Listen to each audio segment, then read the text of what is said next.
ನಮಸ್ಕಾರ, ವಿವಿಸಿ ನ್ಯೂಸ್ ಬೀಟ್ಗೆ ಸ್ವಾಗತ. ನಾನು ಕಾವ್ಯ. ಮೊದಲಿಗೆ ಹೆಡ್ಲೈನ್ಸ್. ಫ್ಯಾಕ್ಟರಿ ಕೆಲಸಕ್ಕೆ ಹೋಗಿದ್ದ ಯುವಕ ಅನುಮಾನಾಸ್ಪದ ಸಾವು. ಹನುಮಂತಪುರ ಬಳಿಯ ಕಾರ್ಖಾನೆಯಲ್ಲಿ ಘಟನೆ. ಸಮಗ್ರ ತನಿಖೆಯನ್ನ ನಡೆಸುವಂತೆ ಕುಟುಂಬಸ್ಥರ ಆಗ್ರಹ. ಬಿಜೆಪಿ ಜೆಡಿಎಸ್ ಮೈತ್ರಿ ಗೊಂದಲಕ್ಕೆ ಶೀಘ್ರವೇ ಇತಿಶ್ರೀ. ಸಮನ್ವಯ ಸಭೆಗೆ ನಾಯಕರ ನಿರ್ಧಾರ.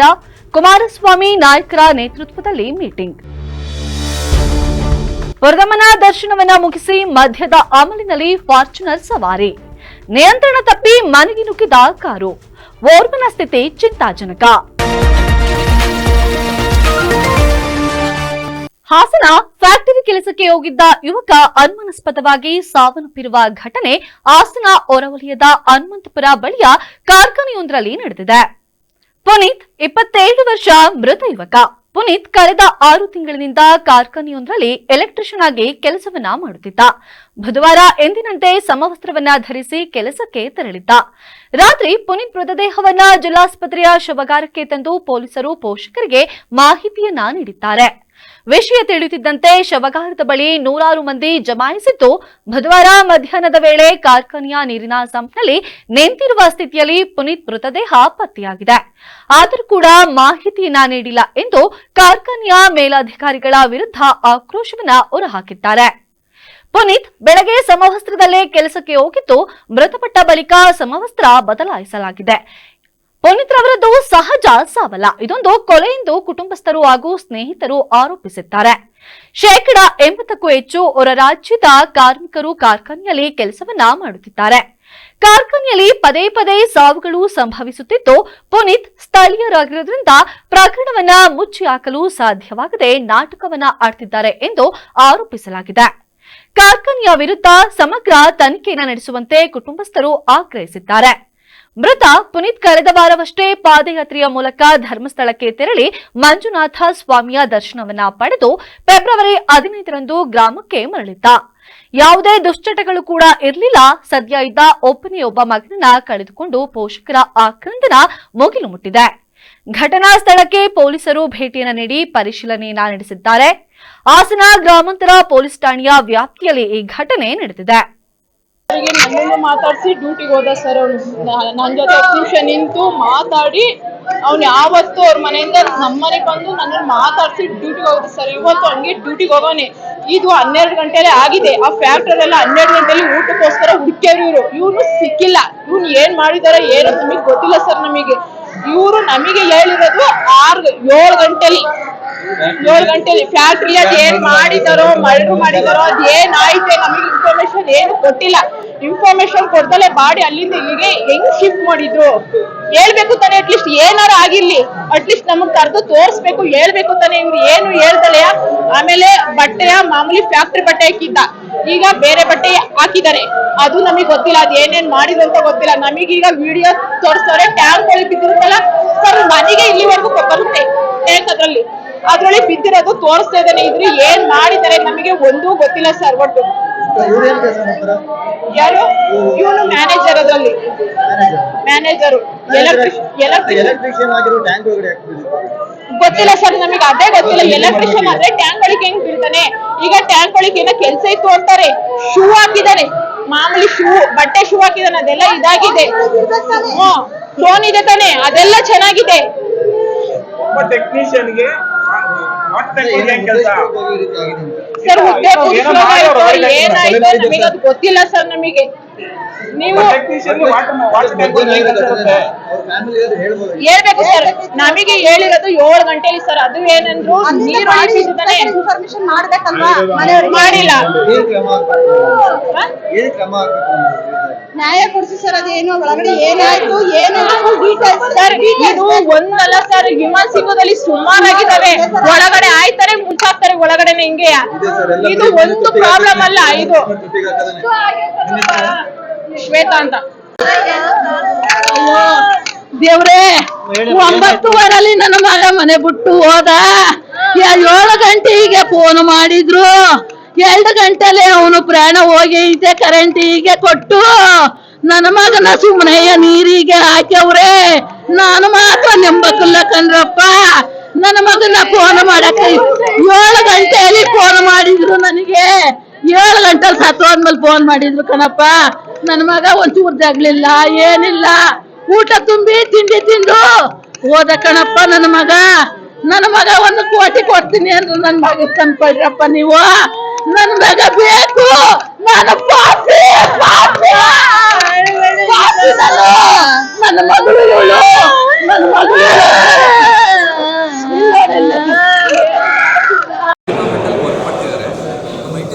ವರ್ಕ್ ಮಾಡ್ತಿರೋದ್ರಿಂದ ಸ್ವಲ್ಪ ಒಳಗಡೆ ಇನ್ ಕೇಸ್ ಮೋಟರ್ ಏನಾದ್ರು ಪ್ರಾಬ್ಲಮ್ ಇತ್ತು ಅಂತ ಹೋದರೆ ಜೊತೆಗಾರರು ಯಾರಾದರೂ ಕೆಲಸ ಇರಬೇಕು ಸಪೋರ್ಟ್ಗೆ. ಅವನು ಕಂಪ್ಲೇಂಟ್ ಇಲ್ಲ ಅಂದರೆ 12ವರೆಗೆ ಹೋಗಿದ್ದಾನಂತೆ. 12ವರೆಯಿಂದ 3 ಗಂಟೆವರೆಗೂ ಸರ್ಚ್ ಮಾಡಿದ್ದಾರೆ. ಸೊ ಸರ್ಚ್ ಮಾಡಿರೋದ್ರಿಂದ ಇವ್ರು ಹೇಳೋ ಪ್ರಕಾರ ಯೂನಿಫಾರ್ಮ್ ಎಲ್ಲ ಚೇಂಜ್ ಮಾಡಿದ್ದಾರೆ ಅಂತ ಹೇಳ್ತಿದ್ದಾರೆ. ಸೊ ಇದು ಕಂಪನಿಗೆ ಬೇಜವಾಬ್ದಾರಿ ಇದಕ್ಕೆ ಮುಖ್ಯ ಕಾರಣ. ಸೊ ಅವನು ಎಲೆಕ್ಟ್ರಿಷಿಯನ್ ಆಗಿದ್ದರಿಂದ ಜೊತೆಲಿ ಯಾರಾದರೂ ಇರಲೇಬೇಕು ಸೇಫ್ಟಿ ಪರ್ಪಸ್. ಸೊ ಯಾರನ್ನೂ ಇಲ್ಲದೆ ಇದು ಹೋಗೋದೇ ಇಲ್ಲ ಆ ಥರ. ಏನಾಗಿದೆ ಅಂತ CC ಕ್ಯಾಮ್ರಾದಲ್ಲಿ ಚೆಕ್ ಮಾಡಬೇಕು. ಬಟ್ ಪ್ರಾಬ್ಲಮ್ ಇದ್ದು ಮ್ಯಾನೇಜ್ಮೆಂಟ್ ಇದಕ್ಕೆಲ್ಲ ಕಾರಣ. ಇವ್ರು ಹೇಳೋ ಪ್ರಕಾರ ಒರಿಸ್ಸಾ ಬಿಹಾರದಲ್ಲಿ ಕೆಲಸ ಮಾಡ್ತಿದ್ದಾರೆ. ಅಲ್ಲಿ ತುಂಬ ಜನ ಲಾಸ್ಟ್ 3 ಇಯರ್ಸಿಂದ ಒಂದು ಕಂಪ್ಲೇಂಟ್ ಆಗಿತ್ತು. ನಿಮಗೆ ಗೊತ್ತು, ಎಲ್ಲ ಕೆಳಗಡೆ ಎಲ್ಲ ಬೆಳೆಸಿ ತುಂಬ ಗಲಾಟೆ ಮಾಡಿದ್ರು. ಸೊ ನಾವು ಲೋಕಲ್ ಆಗಿರೋದ್ರಿಂದ ನಾವು ಯಾವುದೇ ಗಲಾಟೆಗಳು ಮಾಡ್ತಿಲ್ಲ. ಶಾಂತಿಯಿಂದ ಕೇಳ್ತೀವಿ, ಕೇಳಿದ್ರು ಅವರು ಅದಕ್ಕೆ ಬೆಲೆ ಕೊಡ್ತಿಲ್ಲ. ಸೊ ಮ್ಯಾನೇಜ್ಮೆಂಟೇ ಇದಕ್ಕೆ ಉತ್ತರ ಕೊಡಬೇಕು. ನೋಡಿ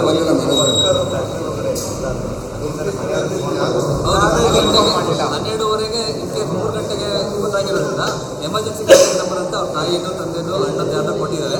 ಯಾರಿಗೂ ಇನ್ಫಾರ್ಮ್ ಮಾಡಿಲ್ಲ. ಇವತ್ತು ಊರಿಗೂ ಇನ್ಫಾರ್ಮ್ ಮಾಡಿಲ್ಲ. ನಮಗೆ ವಿಚಾರ ಗೊತ್ತಾಗಿರೋದು ಬೇರೆ ಇಂಡೈರೆಕ್ಟಿಂದ ಗೊತ್ತಾಗಿರೋದು. ಮ್ಯಾನೇಜ್ಮೆಂಟ್ ಕಡೆಯಿಂದ ಅವ್ರ ಎಂಪ್ಲಾಯಿ ಯಾರೂ ಕಾಲ್ ಮಾಡಿಲ್ಲ. ಸೊ ಇದನ್ನು ನೋಡಿದರೆ ನಮಗೆಲ್ಲ ಸಂಶಯ ಬರ್ತಿದೆ. ಇವ್ರ ಜೊತೆ ವರ್ಕರು ಯಾರು ಫೋನ್ ಮಾಡಿಲ್ಲ. ಇವ್ರ ಜೊತೆ ಇದ್ದಾರೆ. ಇದರಲ್ಲಿ ಪೊಲೀಸ್ ಡಿಪಾರ್ಟ್ಮೆಂಟೇ ಹೇಳಬೇಕು ಏನಾಗ್ತಿದೆ ಅಂತ. ಎಲ್ಲ ಅವರೇ ಮುಂದೆ ಎತ್ಕೊಂಡು ಮಾಡಿರೋದು. ಮಾಡಿದ್ದು ಇಲ್ಲಿಗೆ ಅವರೇ ತಂದಿರೋದು. ಸೊ ಅವರೇ ಆನ್ಸರ್ ಮಾಡಬೇಕು. ಈಗಾಗಲೇ ಕೊಡ್ಬೋದಲ್ಲ. ತನಿಖೆ ಡಿಲೇ ಆಗೋದು ನೀವು ಕಂಪ್ಲೇಂಟ್ ಕೊಡಕ್ ಆಗದೆ ಇದ್ರೆ ನಾವು ತನಿಖೆ ಡಿಲೇ ಆಗುತ್ತೆ. ನೀವು ತಂದ್ಕೊಡ್ತೀವಿ ಆಗ್ಬೋದಲ್ಲ. ಇನ್ನೇನಿದೆ, ಇವ್ರು ಹೇಳಿದ್ದಾರೆ ಅದಕ್ಕೆ ನಾನು ಕಳ್ಸಲ್ಲ. ಅವ್ನು ಅರೆಸ್ಟ್ ಮಾಡಿದಾಗ ತಗೊಂಬಂದು ಜೈಲ್ಗೆ ಹಾಕ್ತೀವಿ. ಆಗ್ಬೋದಾ? ಅದನ್ನ ಕರ್ತವ್ಯ ಮಾಡ್ತೀವಿ. ಖಂಡಿತ ಅವ್ರು ಬರೋರಿ ಬರಬೇಕು ಅಂತ ಹೇಳ್ತೀವಿ. ಮೊದಲನೇ ಪ್ರಶ್ನೆ ಗಂಗಾಧರ ಪೈ ಕಂಪ್ಲೇಂಟ್ ಕೊಡಿ. ಬೆಂಗಳೂರು ಮೈತ್ರಿಯ ನಡುವೆ ಸ್ಥಳೀಯ ಸಂಸ್ಥೆ ಚುನಾವಣೆ ವಿಚಾರ ಸೇರಿ ಕೆಲ ವಿಷಯಗಳಲ್ಲಿ ಉಂಟಾಗಿರುವ ಗೊಂದಲಗಳಿಗೆ ಮಧ್ಯೆರಿಯಲು ಬಿಜೆಪಿ ಮತ್ತು ಜೆಡಿಎಸ್ ನಾಯಕರು ಮುಂದಾಗಿದ್ದಾರೆ. ಕುಮಾರಸ್ವಾಮಿ, ಆರ್ ಅಶೋಕ್, ಬಿವೈ ವಿಜಯೇಂದ್ರ ನೇತೃತ್ವದಲ್ಲಿ ಶೀಘ್ರವೇ ಬೆಂಗಳೂರಿನಲ್ಲಿ ಮೈತ್ರಿ ನಾಯಕರ ಸಮನ್ವಯ ಸಭೆಯನ್ನು ನಡೆಸಲು ಸಿದ್ಧತೆ ನಡೆದಿದೆ. ಸ್ಥಳೀಯ ಸಂಸ್ಥೆ ಚುನಾವಣೆಯಲ್ಲಿ ಮೈತ್ರಿ ವಿಚಾರವಾಗಿ ನಾಯಕರ ಗೊಂದಲದ ಏಳಿಗೆ ಹಿನ್ನೆಲೆ ಸಭೆಯನ್ನು ನಡೆಸಲು ಉದ್ದೇಶಿಸಿರುವ ಮಾಹಿತಿ ಇದೆ. ಉಭಯ ಪಕ್ಷಗಳ ನಾಯಕರು ಒಂದೊಂದು ರೀತಿಯ ಹೇಳಿಕೆಯನ್ನ ನೀಡುತ್ತಿರುವುದರಿಂದ ಕಾಂಗ್ರೆಸ್ ನಾಯಕರಿಗೆ ಅಸ್ತ್ರವಾಗುವ ಸಾಧ್ಯತೆ ಇದ್ದು, ಅಲ್ಲದೆ ಸ್ಥಳೀಯ ಸಂಸ್ಥೆ ಚುನಾವಣೆಯ ಮೇಲೂ ಕೂಡ ಇದು ಪರಿಣಾಮವನ್ನ ಬೀರಬಹುದಾದ ಹಿನ್ನೆಲೆ ಮೈತ್ರಿ ನಾಯಕರಲ್ಲಿ ಏನೇ ಮನಸ್ತಾಪ, ಗೊಂದಲಗಳಿದ್ದರೂ ಕೂಡ ಅದನ್ನ ಬಗೆಹರಿಸಲು ನಾಯಕರು ತೀರ್ಮಾನಿಸಿದ್ದಾರೆ. ಜಿಬಿಐ ಚುನಾವಣೆಯಲ್ಲಿ ಬಿಜೆಪಿ ಜೆಡಿಎಸ್ ಹೊಂದಾಣಿಕೆಯ ವಿಚಾರ ಸಂಬಂಧ ನಿನ್ನೆಯಷ್ಟೇ ಪ್ರತಿಕ್ರಿಯಿಸಿದ್ದು, ವಿಪಕ್ಷ ನಾಯಕ ಆರ್ ಅಶೋಕ್ ಕೇಂದ್ರ ಸಚಿವ ಎಚ್.ಡಿ. ಕುಮಾರಸ್ವಾಮಿ ಜೊತೆ ಮಾತನಾಡಿದ್ದು, ಸುಲಲಿತವಾಗಿ ಜೆಡಿಎಸ್ ಜೊತೆ ಹೊಂದಾಣಿಕೆ ಆಗಲಿದೆ. ಆದಷ್ಟು ಬೇಗ ಸಣ್ಣಪುಟ್ಟ ಗೊಂದಲಗಳನ್ನ ಬಗೆಹರಿಸಿಕೊಳ್ಳುತ್ತೇವೆ. ನಮ್ಮ ನಡುವೆ ಯಾವುದೇ ದೊಡ್ಡ ಸಮಸ್ಯೆಗಳು ಇಲ್ಲ. ಚುನಾವಣೆಯಲ್ಲಿ ಮೈತ್ರಿಯ ಬಗ್ಗೆ ಹೈಕಮಾಂಡ್ ತೀರ್ಮಾನ ಅಂತಿಮ ಎಂದು ಹೇಳಿದ್ದಾರೆ. ಹಾಸನ ಮದ್ಯದ ಅಮಲಿನಲ್ಲಿ ಯುವಕರು ಅತಿ ವೇಗವಾಗಿ ಚಲಾಯಿಸಿದ್ದು, ಫಾರ್ಚುನರ್ ಕಾರೊಂದು ನಿಯಂತ್ರಣ ತಪ್ಪಿ ನೇರವಾಗಿ ಮನೆಯೊಳಗೆ ನುಗ್ಗಿರುವ ಭೀಕರ ಘಟನೆ ಹಾಸನ ತಾಲೂಕಿನ ಯಲಗುಂದ ಗ್ರಾಮದಲ್ಲಿ ನಡೆದಿದೆ. ಬೆಂಗಳೂರು ಮೂಲದ ನೋಂದಣಿ ಸಂಖ್ಯೆ KA02MU4538 ಹೊಂದಿರುವ ಫಾರ್ಚುನರ್ ಕಾರಿನಲ್ಲಿ 4 ಯುವಕರು ಪುರದಮ್ಮ ದೇವಸ್ಥಾನದ ದರ್ಶನವನ್ನ ಮುಗಿಸಿ ಬೆಂಗಳೂರಿಗೆ ಹಿಂತಿರುಗುತ್ತಿದ್ದರು. ಚಾಲಕ ಪೂರ್ಣ ಪ್ರಮಾಣದಲ್ಲಿ ಮದ್ಯ ಸೇವಿಸಿದ್ದ ಎನ್ನಲಾಗಿದೆ. ಯಲಗುಂದ ಗ್ರಾಮದ ಬಳಿ ಕಾರಿನ ಮೇಲೆ ನಿಯಂತ್ರಣವನ್ನ ಕಳೆದುಕೊಂಡಿದ್ದಾನೆ. ಈ ವೇಳೆ ಕಾರು ರಸ್ತೆ ಪಕ್ಕದ ಮನೆಯ ಗೋಡೆಯನ್ನ ಸೀಳಿಕೊಂಡು ನೇರವಾಗಿ ಒಳಗೆ ನುಗ್ಗಿದ್ದು, ಬೆಂಗಳೂರು ಮೂಲದ ನೋಂದಣಿ ಸಂಖ್ಯೆ KA02 MU4538 ಹೊಂದಿರುವ ಫಾರ್ಚುನರ್ ಕಾರ್ನಲ್ಲಿ 4 ಯುವಕರು ಪುರತಮ್ಮ ದೇವಸ್ಥಾನದ ದರ್ಶನವನ್ನ ಮುಗಿಸಿ ಬೆಂಗಳೂರಿಗೆ ಹಿಂತಿರುಗುತ್ತಿದ್ದರು. ಚಾಲಕ ಪೂರ್ಣ ಪ್ರಮಾಣದಲ್ಲಿ ಮದ್ಯವನ್ನ ಸೇವಿಸಿದ್ದ ಎನ್ನಲಾಗಿದ್ದು, ಯಲಗುಂದ ಗ್ರಾಮದ ಬಳಿ ಕಾರಿನ ಮೇಲೆ ನಿಯಂತ್ರಣವನ್ನ ಕಳೆದುಕೊಂಡಿದ್ದಾನೆ. ಈ ವೇಳೆ ಕಾರು ರಸ್ತೆ ಪಕ್ಕದ ಮನೆಯ ಗೋಡೆಯನ್ನ ಸೀಳಿಕೊಂಡು ನೇರವಾಗಿ ಒಳಗೆ ನುಗ್ಗಿದ ರಭಸಕ್ಕೆ ಮನೆಯ ಗೋಡೆಗಳು ಕುಸಿದು ಬಿದ್ದಿದ್ದು, ಅಪಘಾತದ ಸಮಯದಲ್ಲಿ ಮನೆಯವರು ಮನೆಯ ಇನ್ನೊಂದು ಭಾಗದಲ್ಲಿದ್ದು ಕಾರಣ ಕೋದರಳೆಯ ಅಂತರದಲ್ಲಿ ಪ್ರಾಣಾಪಾಯದಿಂದ ಪಾರಾಗಿದ್ದಾರೆ. ಕಾರಿನಲ್ಲಿದ್ದ 4ರಲ್ಲಿ 3 ಗಂಭೀರ ಗಾಯಗಳಾಗಿದ್ದು, ಒಬ್ಬ ಯುವಕ ಸ್ಥಿತಿ ಅತ್ಯಂತ ಚಿಂತಾಜನಕವಾಗಿದ್ದು, ಗಾಯಾಳುಗಳನ್ನ ತಕ್ಷಣವೇ ಹಾಸನದ ಖಾಸಗಿ ಆಸ್ಪತ್ರೆಗೆ ದಾಖಲಿಸಿ ಚಿಕಿತ್ಸೆಯನ್ನ ನೀಡಲಾಗುತ್ತಿದೆ. ಘಟನಾ ಸ್ಥಳಕ್ಕೆ ಹಾಸನ ಗ್ರಾಮಾಂತರ ಪೊಲೀಸ್ ಠಾಣೆಯ ಅಧಿಕಾರಿಗಳು ಭೇಟಿಯನ್ನ ನೀಡಿ ಪರಿಶೀಲನೆಯನ್ನ ನಡೆಸಿದ್ದು, ಮದ್ಯಪಾನವನ್ನ ಮಾಡಿ ಅತಿ ವೇಗವಾಗಿ ಚಾಲನೆಯನ್ನ ಮಾಡಿದ್ದೇ ಈ ಅಪಘಾತಕ್ಕೆ ನೇರ ಕಾರಣ ಎಂದು ಪ್ರಾಥಮಿಕ ತನಿಖೆಯಿಂದ ತಿಳಿದು ಬಂದಿದೆ. ಪ್ರಕರಣವನ್ನ ದಾಖಲಿಸಿಕೊಂಡು ಮುಂದಿನ ತನಿಖೆಯನ್ನ ಕೈಗೊಂಡಿದ್ದೇವೆ ಎಂದಿದ್ದಾರೆ. ಹಾಸನದ ವಿಜಯನಗರ ಸಮೀಪದ ಗುಟ್ಟಿನಹಳ್ಳಿ ಕೊಪ್ಪಲಿನಲ್ಲಿ ನಡೆದ ಭೀಕರ ರಸ್ತೆ ಅಪಘಾತ 2 ಯುವಕರ ಜೀವವನ್ನ ಕಸಿದುಕೊಂಡಿದೆ. 29 ವರ್ಷದ ರಾಕೇಶ್ ಹಾಗೂ 27 ವರ್ಷದ ಮಯೂರ್ ಮೃತ ದುರ್ದೈವಿಗಳು. ಇಬ್ಬರು ಬೈಕ್ಗಳ ಎದುರು ಡಿಕ್ಕಿ ಹೊಡೆದ ಪರಿಣಾಮ ತಲೆಗೆ ತೀವ್ರವಾಗಿ ಪೆಟ್ಟಾಗಿ ಸ್ಥಳದಲ್ಲೇ ಸಾವನ್ನಪ್ಪಿದ್ದಾರೆ. ಇದರಲ್ಲಿ ಅತ್ಯಂತ ಮನಕುಲುಕುವ ಸಂಗತಿ ಏನೆಂದರೆ, ರಾಕೇಶ್ ರವರ ಮದುವೆ 2 ತಿಂಗಳಲ್ಲಿ ನಡೆಯಬೇಕಿತ್ತು. ಮನೆಯವರು ಮದುವೆಯ ಸಿದ್ಧತೆಯಲ್ಲಿ ತೊಡಗಿಕೊಂಡಿದ್ದರು. ಸಂಭ್ರಮದ ಮನೆಯಲ್ಲಿ ಸೂತಕದ ಛಾಯೆ ಆವರಿಸಿದೆ. ಆಸ್ಪತ್ರೆಯಲ್ಲಿ ಕುಟುಂಬಸ್ಥರ ಆಕ್ರಂದನ ಮುಗಿಲು ಮುಟ್ಟಿದೆ. ಹಾಸನ ಗ್ರಾಮಾಂತರ ಠಾಣೆಯಲ್ಲಿ ಪ್ರಕರಣ ದಾಖಲಾಗಿದೆ.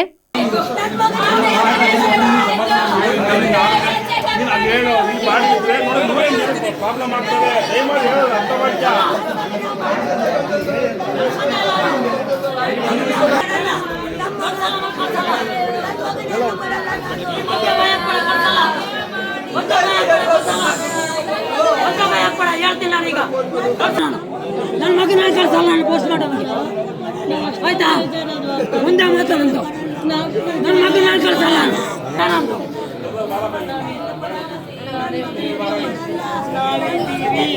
ನಾವಿದ್ದೀವಿ ನಮ್ಮ ಕೈ ಬಿಟ್ಕೊಡಲ್ಲ ಆಂಟಿ, ನಾವಿದ್ದೀವಿ.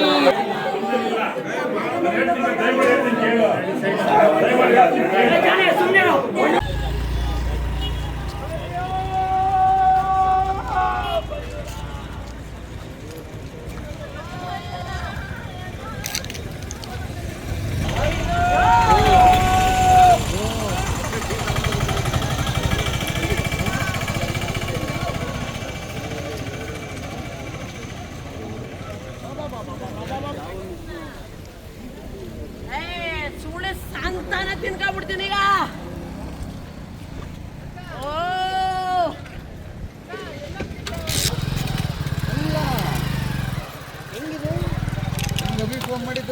ನಂಗೂ ಈಗ ಅಮ್ಮ ಹೇಳಿದ್ ಮಂಗಿದ್ದೆ.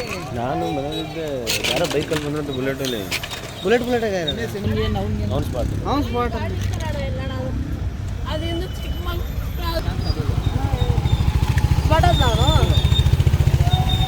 ಎಲ್ಲಿರೋದು ಮನೆ? ಇಲ್ಲ ಗುಡನಹಳ್ಳಿ ಊರೋಡೆ. ಗುಡನಹಳ್ಳಿ ಇಲ್ಲ ಊರೋಡೆ ಇರೋದು. ಅವರು ಸ್ಪಾಟೇ ಬಿಡಿ. ಇಬ್ಬರೇ ಇತ್ತಿದ್ದ? ಒಬ್ಬನೇ.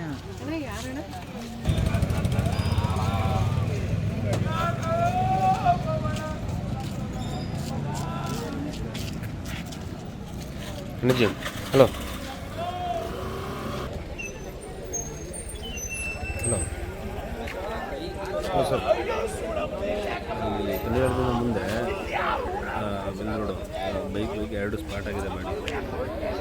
ಸಕಲೇಶಪುರ ತಾಲೂಕಿನ ಕೃಷಿ ಇಲಾಖೆಯ ಆತ್ಮ ಯೋಜನೆಯಡಿಯಲ್ಲಿ ಎಲ್ಲಾ ವರ್ಗದ ರೈತರನ್ನ ಒಳಗೊಂಡಂತೆ 25 ಫಲಾನುಭವಿಗಳಿಗೆ ತಲಾ 1 ಗಂಡು ಹಾಗೂ 15 ಹೆಣ್ಣು ಸೇರಿ ಒಟ್ಟು 16 ಜಾಯಿಕಾಯಿ ಗಿಡಗಳನ್ನ 100% ಸಹಾಯಧನದ ಅಡಿ ವಿತರಿಸಿದ್ದು, ಈ ಕಾರ್ಯಕ್ರಮವು ರೈತರಲ್ಲಿ ನವ ಚೈತನ್ಯವನ್ನ ಮೂಡಿಸಿದೆ.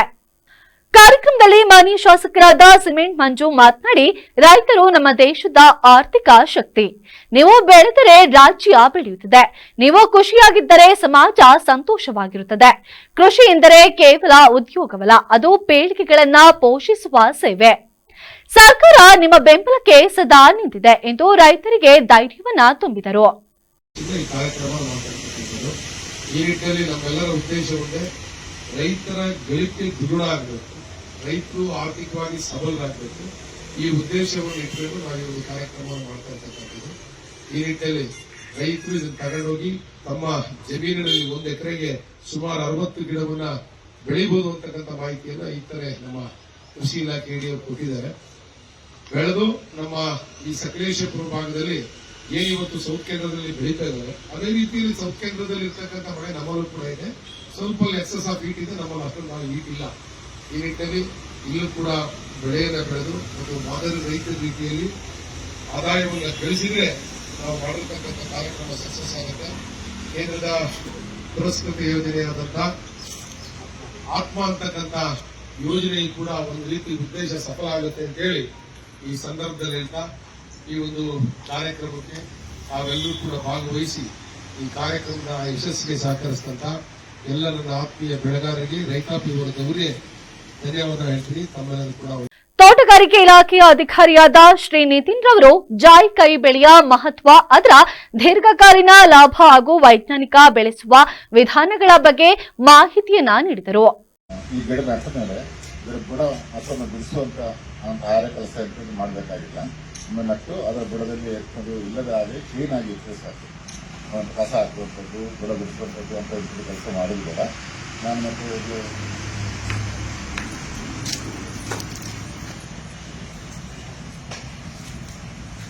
ಇವರು ಹೇಳಿದ್ರೆ ಈ ಗಿಡದಲ್ಲಿ ಇದೆ ಅಂತ ನೋಡಿ, ಇದನ್ನು ನೋಡಿ ಈ ಸೈಡ್ ಇದರಲ್ಲಿ ಇದು ಬಂದಿದೆ, ಅದನ್ನೊಂದು ಮರದಾಗಿ ನೋಡಲಿಕ್ಕೆ ಸಾಕಲ್ಲ. ಈ ಗಿಡದಲ್ಲಿ ಅಂತ ಹೇಳಿದ್ರೆ ಈ ಗಿಡದಲ್ಲಿ ಒಂದು ವೆರೈಟಿ ಅಂತ ಹೇಳಿದ್ರೆ ಇದನ್ನು 3 ವರ್ಷಕ್ಕೆ ಫಸಲು ಬಿಡುತ್ತೆ. ಇದು 4 ವರ್ಷ ಬೇಕು ಚೆನ್ನಾಗಿ ನೋಡಿದ್ರೆ 3 ವರ್ಷಕ್ಕೆ ಬಿಡುತ್ತೆ.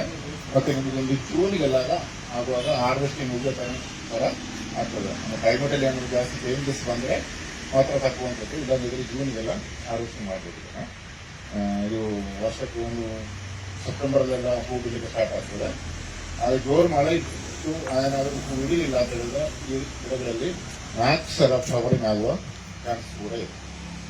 ಫಸ್ಟ್ ಇದರಲ್ಲಿ ಹಿಡಿಲಿಲ್ಲ, ನೆಕ್ಸ್ಟ್ ಇದರಲ್ಲಿ ಹಿಡಿಯುತ್ತದೆ. ಸ್ವಲ್ಪ ಹೂ ಬಿದ್ದೋದ್ರೂ ಫಸ್ಟ್ ಇದರಲ್ಲಿ ಸ್ವಲ್ಪ ಹಿಡಿಯುತ್ತೆ, ನೆಕ್ಸ್ಟ್ ಹಾಗೆ 4 ಸಲ ಫ್ಲವರಿಂಗ್ ಆಗಿ ಕಾಯಿ ಬಿಡ್ತದೆ ಈ ಗಿಡಗಳಲ್ಲಿ.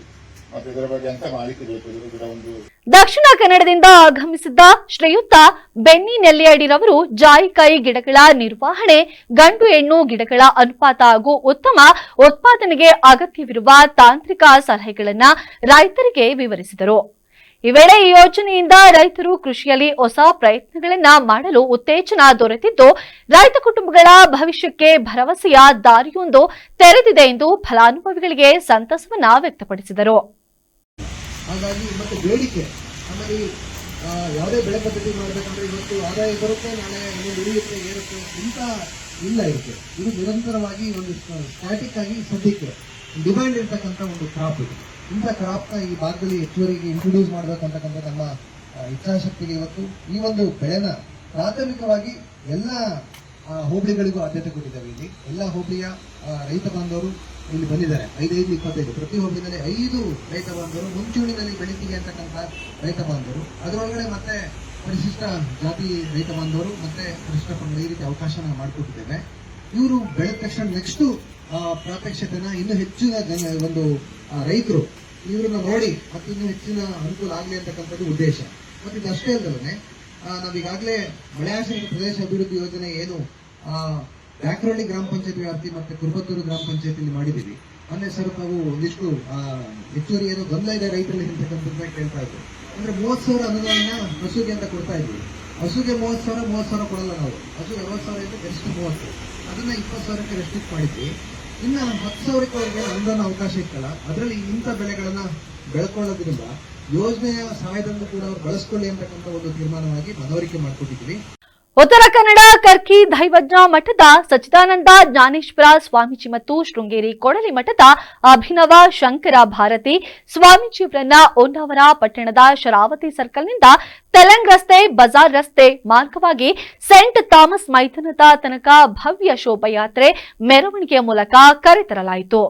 ನಂತರ ಡಾಕ್ಟರ್ ಅರುಣ್ ಬಿ ಕಾರ್ಕಳ ಇವರ ವೇದಿಕೆಯಲ್ಲಿ ಜರುಗಿದ್ದ ಹಿಂದೂ ಸಮ್ಮೇಳನಕ್ಕೆ ಚಾಲನೆ ನೀಡಿ ಮಾತನಾಡಿದ ಹೊನ್ನಾವರ ಕರ್ಕಿಯ ಜ್ಞಾನೇಶ್ವರಿ ಪೀಠದ ಶ್ರೀ ಸಚ್ಚಿದಾನಂದ ಜ್ಞಾನೇಶ್ವರಿ ಭಾರತಿ ಮಹಾಸ್ವಾಮೀಜಿಯವರು ಮೆರವಣಿಗೆಯಲ್ಲಿ ವಿವಿಧ ಬಗೆಯ ಟ್ಯಾಬ್ಲೋ, ಭಜನೆ, ಡೊಳ್ಳು ಕುಣಿತ, ಮರಕಾಲು ಸೇರಿದಂತೆ ವಿವಿಧ ತಂಡಗಳ ಜೊತೆ ಸಾವಿರಾರು ಜನರು ಪಾಲ್ಗೊಂಡಿದ್ದು, ಜೀವನದಲ್ಲಿ ರಾಮನ ಆದರ್ಶವನ್ನ ಪಾಲಿಸಿ ದೇಶದಲ್ಲಿ ಬದುಕನ್ನ ನಡೆಸಿದರೆ ರಾಮರಾಜ್ಯ ನಿರ್ಮಾಣ ಸಾಧ್ಯವಿದೆ. ನಾವು ಭಾರತೀಯರು ಹಿಂದೂಗಳು ಹೇಳುತ್ತೇವೆ, ಆದರೆ ಹಿಂದೂ ಸಂಸ್ಕೃತಿಯನ್ನ ಪಾಲಿಸುತ್ತಿದ್ದೇವೆ ಎಂದು ಪ್ರಶ್ನಿಸಿಕೊಳ್ಳಬೇಕಿತ್ತು. ಪಶ್ಚಾತ್ತಾಪ ಸಂಸ್ಕೃತಿಗೆ ಮಾರು ಹೋಗಿ ನಮ್ಮ ಸಂಸ್ಕೃತಿ ಆಚರಣೆಯನ್ನ ಮರೆತಿದ್ದೇವೆ ಎಂದರು. ವಿಶ್ವ ಹಿಂದೂ ಪರಿಷತ್ತಿನ ಕೇಂದ್ರೀಯ ಮಂತ್ರಿ ಗೋಪಾಲಜಿ ಮಾತನಾಡಿ, ರಾಷ್ಟ್ರೀಯ ಸ್ವಯಂ ಸಂಘದ ಶತಾಬ್ದಿ ಅಂಗವಾಗಿ ದೇಶದಲ್ಲಿ ಲಕ್ಷಾಂತರ ಹಿಂದೂ ಸಮ್ಮೇಳನ ನಡೆಯುತ್ತಿದ್ದು, ಸಂಘ ಇದನ್ನ ಪ್ರಚಾರಕ್ಕೋಸ್ಕರ ಅಲ್ಲ, ತನ್ನ ಉದ್ದೇಶದ ತಪಸ್ಸಿಗೆ ಸಂದ 100 ವರ್ಷದ ಸಾಧನೆಯ ಪ್ರತೀಕವಾಗಿ ನಡೆಯುತ್ತಿದ್ದು, ಸಂಘ ತನ್ನ ವಿರೋಧವನ್ನ ಮಾಡಿದವರನ್ನ ವಿರೋಧ ಮಾಡದೆ ಪ್ರಪಂಚದಾದ್ಯಂತ ಮೆಚ್ಚುಗೆಯನ್ನ ಗಳಿಸಿದ್ದು, ಹಿಂದೂಗಳು ಸಂಘಟನೆಯಾಗುವುದಿಲ್ಲ ಎಂದು ಅಪಹಾಸ್ಯವನ್ನ ಮಾಡುತ್ತಿದ್ದರು. ಈಗ ಪರಿವರ್ತನೆಯಾಗಿದೆ, ಹಿಂದೂಗಳು ಕೂಡ ಒಗ್ಗಟ್ಟಾಗುತ್ತಿದ್ದಾರೆ, ಹಿಂದುವಿಗೆ ಜಗಮನ್ನಣೆ ಬರುತ್ತಿದೆ ಎಂದರು. ಜೆಡಿಎಸ್ ವರಿಷ್ಠ ಮಾಜಿ ಪ್ರಧಾನಿಗಳಾದ ದೇವೇಗೌಡರ ಬಗ್ಗೆ ನನಗೆ ಅಪಾರ ಗೌರವವಿದೆ. ಆದರೆ ಚಾಮುಂಡೇಶ್ವರಿ ವಿಧಾನಸಭಾ ಕ್ಷೇತ್ರದಲ್ಲಿ ರಾಜಕಾರಣಕ್ಕೋಸ್ಕರ ಅಪ್ಪ ಮಗನನ್ನೇ ಬೇರೆ ಮಾಡುವಂತಹ ಕೆಲಸವನ್ನ ದೇವೇಗೌಡರವರು ಮಾಡಬಾರದು ಎಂದು ಗುಬ್ಬಿ ಶಾಸಕ ಎಸ್ಆರ್ ಶ್ರೀನಿವಾಸ್ ಹೇಳಿದ್ದಾರೆ. ಗುಬ್ಬಿ ತಾಲೂಕಿನ ಅಡಗೂರು, ಕೊಪ್ಪ, ಕಕ್ಕಿನಹಳ್ಳಿ, ಸುರಗೇನಹಳ್ಳಿ, ಸಿಂಗುನಹಳ್ಳಿ, ಧೂಳನಪಾಳ್ಯ ಹಾಗೂ ತೊಂಗನಹಳ್ಳಿ ಗ್ರಾಮಗಳಲ್ಲಿ ವಿವಿಧ ಅಭಿವೃದ್ಧಿ ಕಾಮಗಾರಿ ಭೂಮಿ ಪೂಜೆಯನ್ನ ಸಲ್ಲಿಸಿ ಮಾತನಾಡಿದ ಅವರು, ರಾಜಕಾರಣದಲ್ಲಿ ನಾನು ಯಾವತ್ತೂ ಕೂಡ ಯಾರನ್ನು ಕೂಡ ನನ್ನನ್ನ ಮಂತ್ರಿ ಮಾಡಿ ಅಂತ ಕೇಳಿಲ್ಲ, ಕೇಳುವುದೂ ಇಲ್ಲ. ಅದರ ಬಗ್ಗೆ ನನಗೆ ಇಂಟ್ರೆಸ್ಟ್ ಇಲ್ಲ. ನನ್ನನ್ನ ಮಂತ್ರಿ ಮಾಡುವುದು ಬಿಡುವುದು ಹೈಕಮಾಂಡ್ಗೆ ಬಿಟ್ಟ ವಿಚಾರ. ಸಚಿವ ಸಂಪುಟದಲ್ಲಿ ನಮಗೆ ಆ ಅವಕಾಶವನ್ನ ಕೊಟ್ಟರೆ ಸಂತೋಷದಿಂದ ಕೆಲಸವನ್ನ ಮಾಡ್ತೀನಿ. ನಾನು ಯಾವುದೇ ಪಕ್ಷಕ್ಕೆ ಹೋದ್ರೂ ಕೂಡ ಟಿಕೆಟ್ ನ ಪಡೆದುಕೊಳ್ಳುವಂತಹ ತಾಕತ್ ನನಗಿದೆ. ಅದನ್ನ ನಾನು ಉಳಿಸಿಕೊಂಡಿದ್ದೇನೆ. ನಾನಿರೋ ಕಡೆ ಧಕ್ಕೆ ಬಂದರೆ ನಾನು ಅಲ್ಲಿ ಇರುವುದಿಲ್ಲ. ಸೋಲು ಗೆಲುವು ನನಗೆ ಮುಖ್ಯವಲ್ಲ. ನಾನು ರಾಜಕಾರಣದಲ್ಲಿ ಬದ್ಧತೆಯನ್ನ ಇಟ್ಕೊಂಡು ಪ್ರಾಮಾಣಿಕವಾಗಿ ಕೆಲಸವನ್ನ ಮಾಡಿದ್ದೇನೆ. ಆದ್ದರಿಂದ ಜನ ನನಗೆ 5 ಬಾರಿ ಗೆಲುವನ್ನ ತಂದುಕೊಟ್ಟಿದ್ದಾರೆ. ಜನ ನನಗೆ ಎಲ್ಲಿಯವರೆಗೆ ಅವಕಾಶವನ್ನ ಕೊಡ್ತಾರೋ ಅಲ್ಲಿಯವರೆಗೆ ನಾನು ಕೆಲಸವನ್ನ ಮಾಡುತ್ತೇನೆ. ಬೇರೆಯವರು ಏನೇ ಮಾತನಾಡಿಕೊಂಡ್ರು ಕೂಡ ಅದಕ್ಕೆಲ್ಲ ನಾನು ಉತ್ತರ ಕೊಡುವುದಿಲ್ಲ. ರಾಜ್ಯದಿಂದ ಅತಿ ಹೆಚ್ಚು ತೆರಿಗೆಯನ್ನ ತೆಗೆದುಕೊಂಡು ಕೇಂದ್ರ ಸರ್ಕಾರ ಜನರಿಗೆ ಅನ್ಯಾಯವನ್ನ ಮಾಡುತ್ತಿದೆ. ರಾಜಕಾರಣಿಗಳು ರಾಜ್ಯದ ಜನತೆಯ ವಿಚಾರ ಪ್ರಾಮಾಣಿಕವಾಗಿ ಕೆಲಸವನ್ನ ಮಾಡಬೇಕು. ಬಾಗೇಪಲ್ಲಿ ಶಾಸಕ ಸುಬ್ಬಾರೆಡ್ಡಿ ಕಳೆದ ವಿಧಾನಸಭಾ ಚುನಾವಣೆಯಲ್ಲಿ ಸರಿಯಾದ ಮಾಹಿತಿಯನ್ನ ಕೊಡದ ಕಾರಣ ಅವರ ಆಸ್ತಿ ವಿಚಾರದಲ್ಲಿ ಸರಿಯಾದ ರೀತಿ ಮಾಹಿತಿಯನ್ನ ಕೊಡದೆ ಇರುವುದಕ್ಕೆ ಹೈಕೋರ್ಟ್ ಸುಬ್ಬಾರೆಡ್ಡಿ ಅವರನ್ನ ಅಸಿಂಧು ಎಂದು ಘೋಷಣೆಯನ್ನ ಮಾಡಿದೆ. ಸಂಬಂಧಪಟ್ಟಂತೆ ಅವರು ಕೂಡ ಸುಪ್ರೀಂ ಕೋರ್ಟ್ಗೆ ಹೋಗಿ ಸ್ಟೇಯನ್ನ ತರ್ತಾರೆ ಎಂದು ತಿಳಿಸಿದರು. ಆತ್ಮೀಯ ಸ್ನೇಹಿತ ಹುಟ್ಟುಹಬ್ಬ ಇತ್ತು, ಹುಟ್ಟುಹಬ್ಬ ಕಾರ್ಯಕ್ರಮಕ್ಕೆ ಹೋಗಿದ್ದೀನಿ ಸರ್. 20ನೇ ತಾರೀಕು ಸಾರಿಗೆ ನೌಕರರ ಮುಷ್ಕರ ಇದೆ ಅಂತ ಇದು ಮಾಡಿದ್ದಾರೆ. ಇದ್ರ ಬಗ್ಗೆ ಏನು ಹೇಳ್ತೀರಾ ಸರ್? ಮಾಡ್ತಾರೆ, ಅವರ ಬೇಡಿಕೆಗಳು ನಮ್ಮ ಮಧ್ಯೆ ಅವರಿಗೆ ಚರ್ಚೆ ನಡೀತಾ ಇದೆ. ಹಿಂದಿನ ಸರ್ಕಾರ ಇದ್ದಂಥ ಸಂದರ್ಭದಲ್ಲಿ 2023ಕ್ಕೆ ಅವರು ಅಗ್ರಿಮೆಂಟ್ ಮಾಡಿದ್ದಾರೆ. ಆ್ಯಕ್ಚುಲಿ 2020ರಿಂದ 24ಕ್ಕೆ ಅವ್ರದ್ದು ಪರಿಷ್ಕರಣೆ ಆಗಬೇಕಾಯಿತು.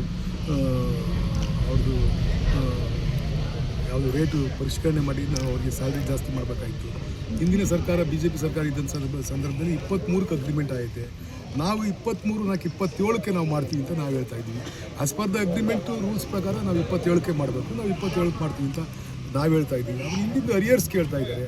ಅರಿಯರ್ಸು ನಮ್ಮಲ್ಲಿ ಹಿಂದಿನ ಸರ್ಕಾರ ಇದ್ದಂಥ ಸಂದರ್ಭದಲ್ಲಿ ಒಂದು ಕಮಿಟಿ ಮಾಡಿತ್ತು, 1 man ಕಮಿಟಿ ಮಾಡಿತ್ತು. ಆ ಕಮಿಟಿ ರಿಪೋರ್ಟ್ ಪ್ರಕಾರ ಏನು ಕೊಟ್ಟಿದ್ದಾರೋ ನಮಗೆ ಅದನ್ನು ಕೊಡೋಕ್ಕೆ ನಾವು ರೆಡಿ ಇದ್ದೀವಿ. ಅವರು ಫುಲ್ ಕೊಡಿ ಅಂತ ಅವ್ರು ಕೇಳ್ತಾರೆ. ಇದು ನಮ್ಮ ಮತ್ತು ನೌಕರರ ಇದೇ ಸಂದರ್ಭದಲ್ಲಿ ಗ್ರಾಮ ಪಂಚಾಯಿತಿ ಅಧ್ಯಕ್ಷರು ಹಾಗೂ ಸದಸ್ಯರು, ಕಾರ್ಯಕರ್ತರು ಭಾಗಿಯಾಗಿದ್ದರು.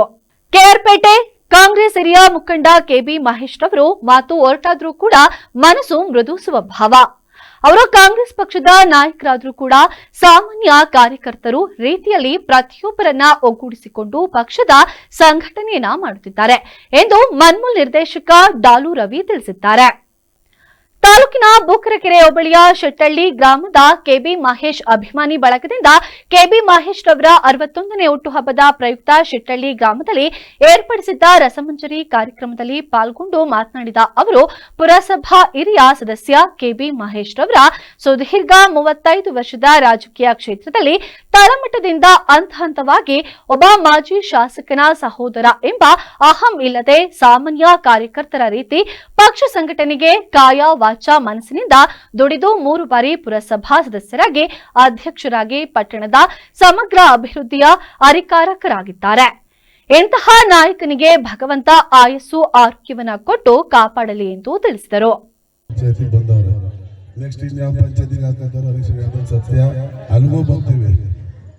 ವೇದಿಕೆ ಮೇಲೆ ಕೇಂದ್ರ ಬಿಂದುವಾಗಿ ಕೂತಿರುವಂತ ಮೈಕಲದಲ್ಲಿ ವಾಯ್ಸ್ ಸರಿ ಇಲ್ಲ ಗಂಟಲು ಕಟ್ಕೊಳ್ಳೋದು ಕೇಂದ್ರ ಬಿಂದುವಾಗಿರುವಂತ ಮಹೇಶ್ ಅಣ್ಣ ನನ್ನ ಅಣ್ಣ ಅವ್ರು ನಾನು ಯಾವುದೇ ಪಕ್ಷದಲ್ಲಿ ಅವತ್ತು ಹೇಳಿದ್ದೀನಿ. ನಾನು ಇವತ್ತು JDS ಅಲ್ಲೇ ಇರೋದು. ಮಹೇಶ್ ಅಣ್ಣ ನೋಡ್ತಾರೆ ಎಲ್ಲಿದ್ರು ಬರ್ತಿದ್ವಿ. ಯಾಕೆ ಅಂದ್ರೆ ಬೆಳೆದಿದ್ದವ್ರ ಜೊತೆಲಿ ರಾಜಕಾರಣ ಶುರು ಮಾಡಿದ್ದು ಅಲ್ಲಿಂದ KB ಮಹೇಶ್ ಅಣ್ಣನ ಜೊತೆಗೆ KB ಚಂದ್ರಶೇಖರ್ ನಾಯಕನವ್ರ ಜೊತೆ ಅಲ್ಲಿಂದ ಬಂದಂಥದ್ದು ಬದ್ಧದಲ್ಲಿ ಬದ್ಧವಾದ ತೀರ್ಮಾನ ತಗೊಂಡ್ರು. ಮತ್ತದೇ 1 ವರ್ಷಕ್ಕೆ ಬರ್ತಾಡಲ್ಲಿ ಮಹೇಶ್ ಅಣ್ಣ ಜೊತೆ ಕೂತಿದ್ದೀನಿ. 2 ವರ್ಷ ಕೂತಿದ್ದೀನಿ. ಇನ್ನು ಎಷ್ಟು ವರ್ಷ ಬರ್ತಾನೆ ನೋಡಿಕೊಂಡು ಯಾವುದೇ ಜಾಗದಲ್ಲಿ ಇದ್ರು ಮಹೇಶ್ ಅಣ್ಣ ಜೊತೆ ಕೂತಿರ್ತೀನಿ. ಇದರಲ್ಲಿ ಯಾವುದೇ ಥರ ಅನುಮಾನ ಬೇಡ. ವೇದಿಕೆ ಮೇಲೆ ಮತ್ತೋರ್ವರು ಈಗ ತಾನೇ ತಮ್ಮನ್ನೆಲ್ಲ ಉದ್ದೇಶಿಸಿ ಮಾತಾಡೋದಂತ MB ಹರೀಶ್ ಅಣ್ಣ ಅವರೇ. ಈ ಸಂದರ್ಭದಲ್ಲಿ PLD ಬ್ಯಾಂಕ್ ಮಾಜಿ ಅಧ್ಯಕ್ಷ ಹಾಲಿ ನಿರ್ದೇಶಕ ಕಬಲಕೆರೆ ಪುಟ್ಟಸ್ವಾಮಿಗೌಡ, ಸಮಾಜ ಸೇವಕ RTO ಮಲ್ಲಿಕಾರ್ಜುನ್, JDS ಅಧ್ಯಕ್ಷ ಜಾನಕಿರಾಮ್, ಮನ್ಮುಲ್, ನಿರ್ದೇಶಕ MB ಹರೀಶ್ ಸೇರಿದಂತೆ ಅಭಿಮಾನಿಗಳು ಮತ್ತಿತರರು ಹಾಜರಿದ್ದರು. ಮತ್ತೊಮ್ಮೆ ಹೆಡ್ಲೈನ್ಸ್. ಫ್ಯಾಕ್ಟರಿ ಕೆಲಸಕ್ಕೆ ಹೋಗಿದ್ದ ಯುವಕ ಅನುಮಾನಾಸ್ಪದ ಸಾವು. ಹನುಮಂತಪುರ ಬಳಿಯ ಕಾರ್ಖಾನೆಯಲ್ಲಿ ಘಟನೆ. ಸಮಗ್ರ ತನಿಖೆಯನ್ನ ನಡೆಸುವಂತೆ ಕುಟುಂಬಸ್ಥರ ಆಗ್ರಹ. ಬಿಜೆಪಿ ಜೆಡಿಎಸ್ ಮೈತ್ರಿ ಗೊಂದಲಕ್ಕೆ ಶೀಘ್ರವೇ ಇತಿಶ್ರೀ. ಸಮನ್ವಯ ಸಭೆಗೆ ನಾಯಕರ ನಿರ್ಧಾರ. ಕುಮಾರಸ್ವಾಮಿ ನಾಯಕರ ನೇತೃತ್ವದಲ್ಲಿ ಮೀಟಿಂಗ್. ಪುರದಮ್ಮನ ದರ್ಶನವನ್ನ ಮುಗಿಸಿ ಮಧ್ಯದ ಅಮಲಿನಲ್ಲಿ ಫಾರ್ಚುನರ್ ಸವಾರಿ. ನಿಯಂತ್ರಣ ತಪ್ಪಿ ಮನೆಗೆ ನುಗ್ಗಿದ ಕಾರು. ಓರ್ವನ ಸ್ಥಿತಿ ಚಿಂತಾಜನಕ. ಇದೇ ಇವತ್ತಿನ ವಿಶೇಷ ಸುದ್ದಿ. ಪ್ರತಿಕ್ಷಣ ನಿಮ್ಮೊಂದಿಗೆ VVC ನ್ಯೂಸ್. ಸತ್ಯದ ಕಡೆ ನಮ್ಮ ನಡೆ. ಧನ್ಯವಾದಗಳು.